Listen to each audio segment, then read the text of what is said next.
Hey, it's Eric here at Peachtree Classic Cars, and I've got a 1949 Chevrolet 3100 5-window truck, and this is an all original truck. Still got the original foot pedal on the floor.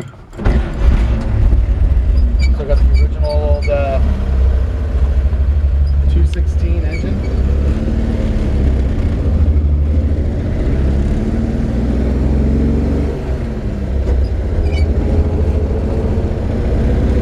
Needs a little grease on that gas pedal, it's a little squeaky.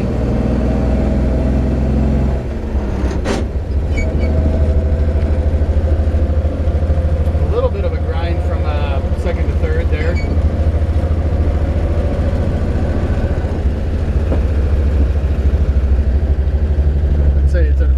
I'd say this is a good driver,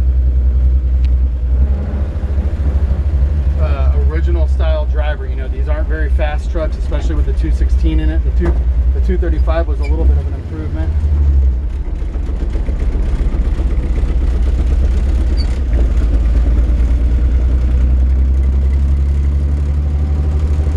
We're gonna pull up here and I'll show you around the truck.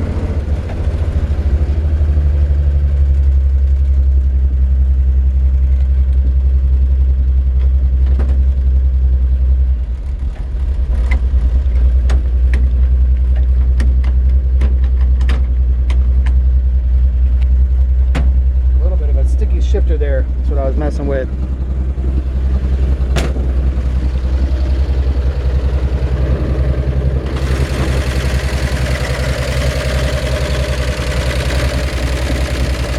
Nice healthy sounding 216.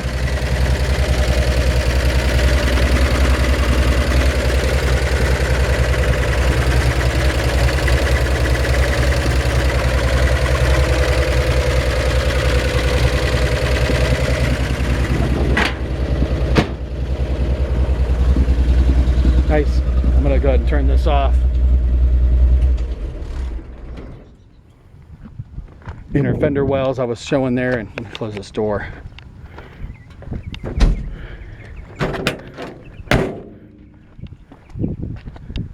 Beautiful truck. I just put brand new tires on. In fact, that was the maiden voyage of those tires right there. We just put them on and came out to do the video. And those are real white wall tires. They're the Cooper Classics or Coker Classics, 3-inch white walls. They look beautiful, brand spanking new from Summit Racing. Brand new chrome in the front. We've got the chrome bumpers and the grill, and the light bezels are in original condition. A little fading there. Those are not expensive if you want them. It's got brand new beauty rings and then old hubcaps. So I actually like the character of the old hubcap with that brass showing through. Brand new Chevrolet on the side, new mirrors, new door handles, and new rear lights. So you have brake lights on both sides, and the brand new rear bumper as well. It's got a new plywood bed in it. This seems to be what a lot of guys are doing now, is putting the plywood in and then just putting the strips on it. I think it looks great. It's an affordable way to do it, and it makes it easy to change out or stain the color or whatever. It's a very affordable way to be able to swap out your bed if you like, and it looks beautiful. So overall, the body on this truck is very, very straight. And in a lot of ways, I think that this would be a good truck, obviously to keep original if you like, but it'd be a great truck for a V8 swap or to do a project on if you wanted, because you really don't need to do anything to the body if you don't want to. Now, it's not perfect, you know, it's a 1949, so but it's very straight, and a couple little spots here and there. There's a little crack right there, a little body crack as we go around it. Look down at the bottoms of the door, the bottoms of the cab corners have just a little bit of filler in them where they're smoothed out. Bottoms of the doors are in great shape. Cab is in awesome condition. Drip rails are rust free around here. And the glass is all in great shape. The weather stripping appears to be in great shape as well. All the glass is like new. Windows are a little stiff because they're everything's new, and all the felt and the rubber in there is new as well. Original dash. And actually, I just unscrewed the speedometer cable. It's working, but then it whines, and that's a pretty common thing that happens on these old trucks. Usually you can spray a little graphite in there and it'll stop, but I didn't want it whining for the entire for the entire video. So looks like the windshield wipers are not hooked up. Now all the parts are there, and the wiper blades and everything are new. They make a kit for about $165. You could put new wipers in, and it's electric, so it's a lot more reliable. Horn is not working. Nice new headliner. Lights working up there, which is cool. And a new seat cover's been put on. New carpet.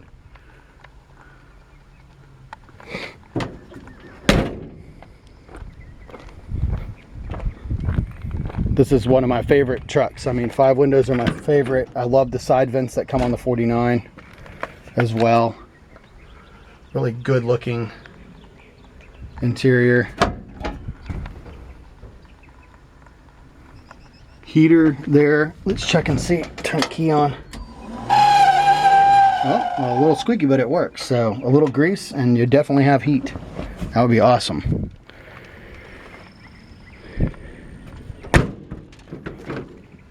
So the doors have brand new weather stripping on them, which means you'll have to slam them a little bit until they get hot.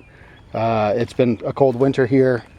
Of course, that's relatively speaking compared to where you are, but a couple little spots here where you can see some body work was done. But yeah, it just takes some time for the weather stripping. Down the sides of the doors, a spot of rust there on the cab corner, underneath the step side. This is the passenger side, is in good shape. Got some surface rust, and there's your cab corner there that's got some rust in it. Now your floor pan here looks really good and really solid. And I really want to inspect the floor pan from underneath, not just from up top under the carpet. That almost tells me nothing compared to looking underneath. So I love the fact that this floor pan is really solid. This battery box is in good shape. It's got a replacement piece of steel underneath it, but it's in good shape. So this is the original floor pan. It's never been cut. And other than those cab corners, I don't see any rust on this side at all. Inner fender well.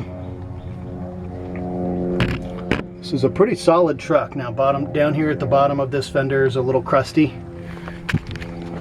Kind of typical for, this is basically a kind of an old farm truck here, and just have had some updates of the chrome and everything, but still in very original condition mechanically. And I've got a lot of guys asking for trucks like this, looking for something that's unmolested, uncut, and something they can do their own thing with, So there's a little bit of spot right there on that side.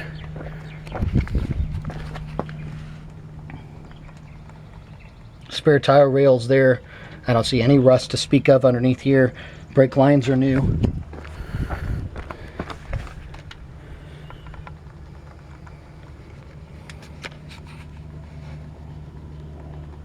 Again, a couple little spots right there. See at the bottom. This is what I'm talking about here. Pretty common, like I said, for a truck like this.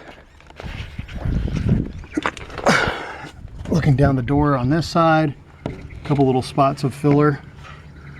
I would say by no means there's the original weep holes there, which is awesome. I would say by no means is this a Bondo bucket, but it does have a couple spots of filler in it, and that's very common.